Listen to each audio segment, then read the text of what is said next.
Hello students, मैं हूं दिनेश दत्त और आप देख रहे हैं मेरा यूट्यूब चैनल स्टूडेंट टेक। जैसा कि हमने पिछले वीडियो में देखा कि हमने सबसे पहले पढ़ा फ्लोरल स्ट्रक्चर, फिर एंड्रोशियम के बारे में एक ओवरव्यू देखा, उसमें हमने जो टर्म्स जो है इम्पॉर्टेंट थे उसके बारे में जाना। और आज के इस वीडियो में उसी का आगे का टॉपिक जो एंड्रोशियम से ही रिलेटेड है उसको हम लोग जानते हैं। ठीक है, तो आज का जो हमारा टॉपिक है स्ट्रक्चर ऑफ एंथर वॉल। तो इस वीडियो में हम एंथर वॉल के बारे में जानेंगे। तो चलिए शुरू करते हैं। देखिए स्टूडेंट्स, यहाँ पर एक स्ट्रक्चर बना हुआ है, आपको शायद क्लियर दिख रहा होगा। ये है टीएस ऑफ एंथर, यानी एंथर की अनुप्रस्थ काट है, जो कि मैं अगर इसमें दिखाना चाहूँ तो इस तरह से जो है हमने एंथर पढ़ा था। अगर हम इसका टीएस काटते हैं, दो बारी जो है जब इसको काटेंगे तो बहुत ही थिन सेक्शन, बहुत ही स्लाइस जो है बहुत पतली सी निकलेगी, जो झिल्ली नुमा होगी, वो माइक्रोस्कोप में बहुत ही इजीली दिख जाती है। उसके सारे सेल्स और सारे जो है पार्ट्स क्लियरली दिखाई देते हैं। ठीक है, तो इसके बाद जो है अगर हम सेक्शन जब काट देते हैं, अगर मैं यहाँ पर थोड़ा सा शो करने की कोशिश करूँ, थोड़ा समझिएगा। ये हो गया हमारा एंथर। एंथर को जब हम जो है सेक्शन के रूप में देखेंगे, इसका सेक्शन काट दिए तो इसकी जो पतली सी स्लाइस होगी वो कुछ इस प्रकार से दिखाई देगी। उसका जो ट्रांसवर्स सेक्शन होगा वो इस प्रकार से दिखाई देगा। ठीक है, तो इसमें हमने पहले भी पढ़ा हुआ था कि एंथर में 4 लोब दिखाई देते हैं, जो कि 1, 2, 3, 4। इन चारों लोब्स को, उन चारों चैम्बर्स को क्या बोलते हैं? माइक्रोस्पोरेंजियम या एंथर सैक या पॉलन सैक। क्लियर? तो ये जो है हमारे पॉलन सैक हो गए, जहां पर ये एक ऐसा कोश है, ये ऐसा सैक है, ऐसा चैम्बर है जहां पॉलन ग्रेन्स का डेवलपमेंट होता है। ठीक है, तो इसमें सबसे ऊपर जो है ये एपिडर्मल लेयर है, पूरा एपिडर्मिस से कवर्ड होता है। इसमें जो है अलग अलग लोब्स हैं, एक लोब ये है, एक लोब ये है। ठीक है, तो ये अलग अलग लोब्स इसमें दिखाए गए हैं। ये देखिए यहाँ पर जो है मैंने मेंशन किया हुआ है माइक्रोस्पोरेंजियम या पॉलन सैक। ठीक है, इनमें ये ढेर सारे पॉलन ग्रेन्स भरे हुए हैं। इनको अगर हम जो है देखें तो इनको हम लोग पॉलेंस कहते हैं, ये पॉलेंस हैं। ठीक है, अब अगर इसको और इसका ओवरव्यू देखेंगे, एक पार्ट अगर इसका ले लें, सपोज अगर जो है हम यहाँ से कट करें इतना पोर्शन, ठीक है, इसका जो है इन लार्ज पोर्शन अगर देखें, अल्ट्रा स्ट्रक्चर देखें, अगर हम इसको और जूम कर दें तो जूम करने के बाद हमको कुछ इस प्रकार का स्ट्रक्चर दिखाई देगा, जिसे जो है हम लोग कहते हैं a part of anther wall. ये एंथर वॉल का एक भाग है, जो कि हमने इतना पोर्शन लिया हुआ है और इसको जूम कर दिया है, इसका अल्ट्रा स्ट्रक्चर हमने दिखाने की कोशिश की है। तो ये कुछ इस प्रकार से दिखाई देता है। ठीक है, आप लोगों को दिख रहा है ना? थोड़ा सा कैमरे की क्वालिटी अच्छी नहीं है, लेकिन फिर भी चलिए शुरू करते हैं। इसमें आप देखेंगे कि जो एक एंथर वॉल की छोटी सी इमेज है, एक छोटा सा टुकड़ा है, जिसको हम लोगों ने अल्ट्रा स्ट्रक्चर के रूप में देखा। तो इसमें कौन कौन सी लेयर पाई जाती हैं इसके बारे में हम लोग जानेंगे। जो सबसे बाहरी लेयर होती है ये, इसको जो है आउटर मोस्ट लेयर या एपिडर्मिस कहते हैं। ये हमारी एपिडर्मिस है। एपिडर्मिस को एक क्यूटिकल की लेयर भी, एक पतली सी क्यूटिकल की लेयर कवर करती है। ठीक है, तो ये जो है क्यूटिकल की लेयर एपिडर्मल लेयर को कवर कर रही होती है। एपिडर्मिस को बाह्य त्वचा कहते हैं, जो कि आंतरिक संरचनाओं को प्रोटेक्शन प्रदान करने का काम करता है। जो इंटरनल टिश्यूज होंगे उनको ये बाहरी आघातों से सुरक्षा प्रदान करता है। क्लियर? इसके बाद जो दूसरी लेयर है वो इंडोथीसियम कहलाती है। इंडोथीसियम यहाँ से लेकर के यहाँ तक जाएगी, यानी कि ये जो इलोंगेटेड सेल्स हैं और ये जो है ब्लू कलर का जो स्ट्रक्चर बना हुआ है यहाँ तक, यहाँ से यहाँ तक का पूरा भाग इंडोथीसियम कहलाता है।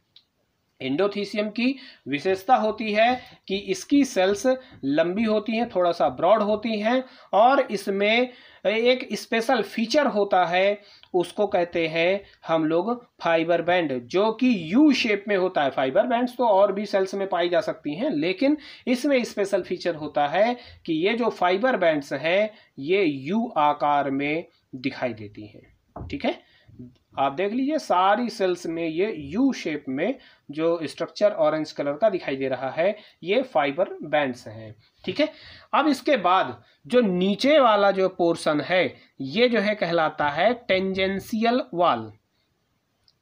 सॉरी, ये जो है टेंजेंशियल वॉल कहलाती। ये टेंजेंशियल वॉल का जो है क्या रोल होता है, जिस समय ये एंथर हमारा मैच्योर हो जाता है तो यही टेंजेंशियल वॉल से ही ये ब्रेक डाउन होता है, ये फटता है।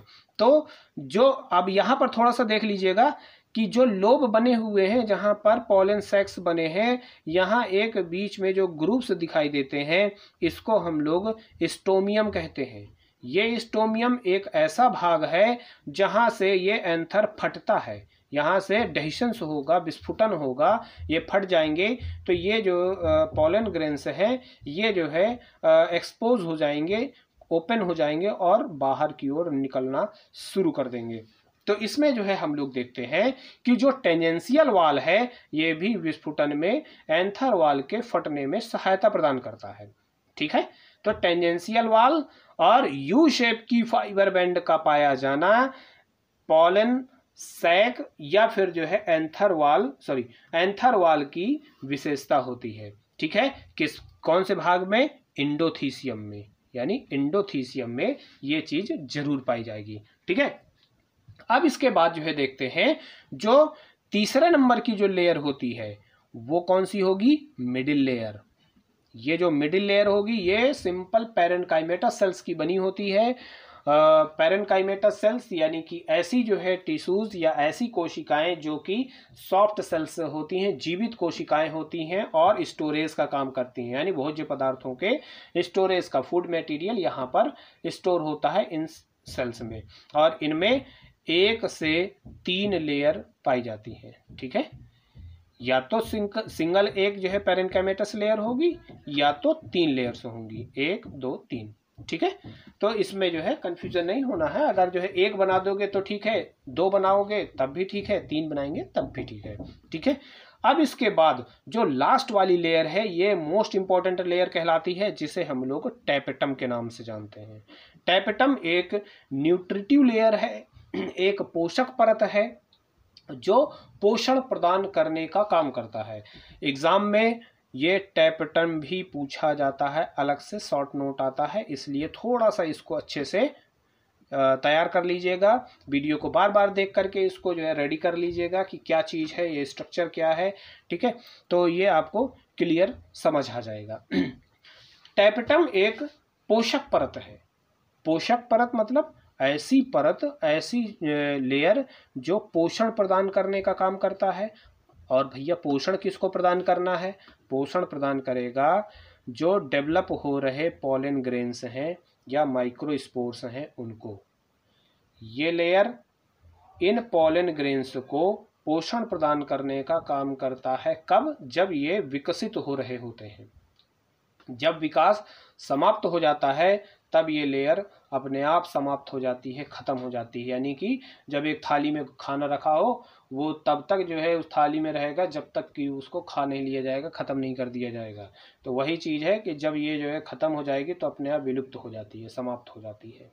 और जिस समय पर खाना ख़त्म, इसका मतलब पेट भर गया। तो यहाँ पर भी ऐसा ही होता है कि जब ये लेयर समाप्त हो गई तो ये सुनिश्चित हो जाता है कि पॉलन ग्रेन्स अब कंप्लीटली मैच्योर हो चुके हैं। ठीक है, अब इसमें एक विशेषता होती है कि ये जो कोशिकाएं हैं ये इरेगुलर होती हैं, यानी कि इनका कोई ऐसा निश्चित शेप नहीं होता है कि ट्रायंगुलर होंगी कि हेक्सेंगुलर होंगी। ठीक है, बेल शेप्ड होंगी, कुछ भी, यानी कि किसी भी आकार की ये सेल्स होती, अनियमित होती हैं। और इसकी एक खास विशेषता और है कि ये मल्टी न्यूक्लिएट होती हैं। जो इनमें केंद्रक होते हैं वो 1 से अधिक केंद्रक पाए जाते हैं। एक कोशिका में एक केंद्रक नहीं, 1 से अधिक केंद्रक का पाया जाना इन टैपेटम्स की विशेषता होती है। ये इसका कैरेक्टरिस्टिक फीचर है। तो टैपेटम भी इसमें पाया जाएगा। और सबसे नीचे की जो लेयर होगी वो पॉलन ग्रेन्स वाली है, यानी अगर हम बात करें ये वाला भाग, ये वाला भाग है, ये जो है पॉलन ग्रेन्स है। और ये बीच की जितनी भी लेयर्स हैं, ये सारी लेयर्स अलग अलग, एपिडर्मिस होगी, एंडोथीसियम होगी, टेंजेंशियल वाल भी दिखाई देगी, मिडिल लेयर भी दिखाई देगी, टैपेटम भी होगी। तो इसका जो है एक अल्ट्रा स्ट्रक्चर ये वाला भाग है, तो हमने इसको इसमें नोटिस करने की कोशिश की है। अब इसमें हम अगर देखते हैं थोड़ा सा जो है और देखें इसको, ये वाले भाग हैं, ये यहाँ से स्टोमियम वाले पोर्शन से, ये जो स्टोमियम है यहाँ से ये जो है फटती है। एंडोथीसियम की जो लेयर्स होती हैं ये पतली भित्ति वाली होती हैं, इनकी कोशिकाएं पतली भित्ति वाली होंगी, जिसकी वजह से ये यहाँ से फट जाती हैं। फटेंगी तो सारे के सारे पॉलन ग्रेन्स बाहर की ओर निकल आते हैं, और ये अलग अलग मेथड के द्वारा, अलग अलग माध्यमों के द्वारा ये दूसरे पुष्प में पहुंच जाते हैं। अब इन पॉलन ग्रेन्स का जो निर्माण होता है, यानी कि पॉलन ग्रेन्स का फॉर्मेशन जो होगा, ये माइक्रोस्पोरोजेनेसिस कहलाता है, सूक्ष्म बीजाणु जनन कहलाता है। इसको हम लोग नेक्स्ट वीडियो में देखेंगे। और जो भी इसके बाद के जो वीडियोस आएंगे वो सभी बहुत ही इम्पोर्टेंट होने वाले हैं, क्योंकि उनमें मैं बहुत ही इजी वे पर, बहुत ही आसान ट्रिक के थ्रू सारे के सारे डेवलपमेंट्स आपको क्लियर करूंगा। एक बार वीडियो देख लेंगे, एक बार उसको अच्छे से समझ लेंगे, वो दोबारा कभी नहीं भूलेगा। यानी कि उसको बहुत ही मैंने सॉर्ट आउट किया हुआ है। उस सॉर्ट आउट के थ्रू एक लीनियर रिप्रेजेंटेशन, फिर उसके बाद डायग्रामेटिकल रिप्रेजेंटेशन, और उसको अगर आप एक बार समझ लोगे तो थ्योरी भी अपने आप लिख सकते हो, और इसके बाद उसका फिगर भी बना सकते हो।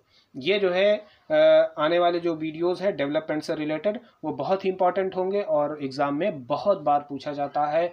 कॉम्पिटिटिव एग्ज़ाम में भी पूछा जाता है। जो मेडिकल से रिलेटेड स्टूडेंट हों, चाहे CBSE के स्टूडेंट हों, यूपी बोर्ड, किसी भी अदर स्टेट बोर्ड के स्टूडेंट हों, सबके लिए इम्पॉर्टेंट होते हैं।